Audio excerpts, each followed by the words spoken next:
Hi guys, for today's video guys, ituturo ko sa inyo ang panibagong earning apps na isang laro.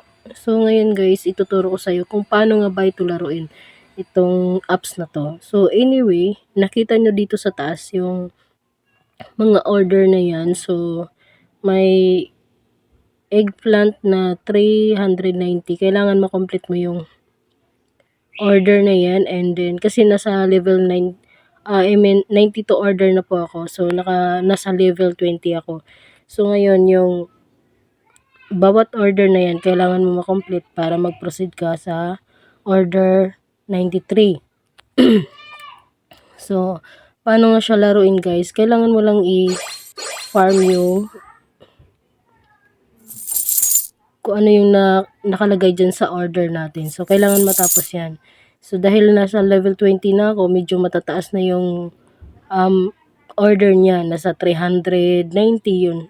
Pero pag sa mga level 1, level 2, ganyan, medyo mababa pa yan. Nasa mga ano lang po, 30 yung order niya. So, paano nga ba kumita nito? Anyway, nakapag-withdraw na ako dito. So, pakikita ko sa inyo yung mga withdrawals ko dito. Hindi siya ganun kalakihan, but at least ano po siya, legit po talaga tong apps na to. So, dito guys, dahil nasa level 20 ako, withdrawal ko is 100%. So, ito yung mga nawi-withdraw ko. So, today guys, nag-withdraw ako ng 6.37 sa Lazada.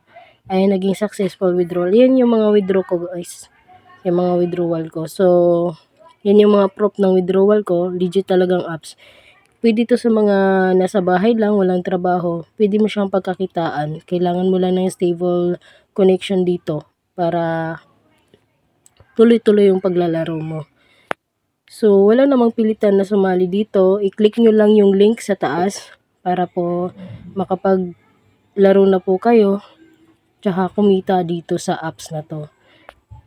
And then, i-check ko pala yung winidraw ko for now. Yan yun. Tingnan nyo naman yung date na nandyan. So, kaka-withdraw ko lang yan. Check natin sa Lazada kung pumasok nga ba yung ating, kasi sa Lazada ko yun.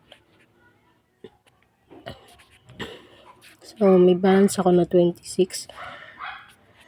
Wait lang natin.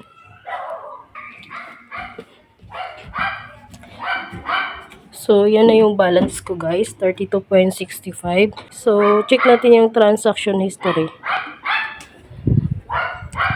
So, ayan na yung winidraw ko. Pumasok na siya. 6.37 guys. Ayan. So, yan, legit po yung apps na yan. So, sa mga gusto mag-download nitong apps, i-click nyo lang yung link na yan para po ma-direct kayo sa Play Store. Yan lang po yung share ko sa inyo. Thank you for watching guys.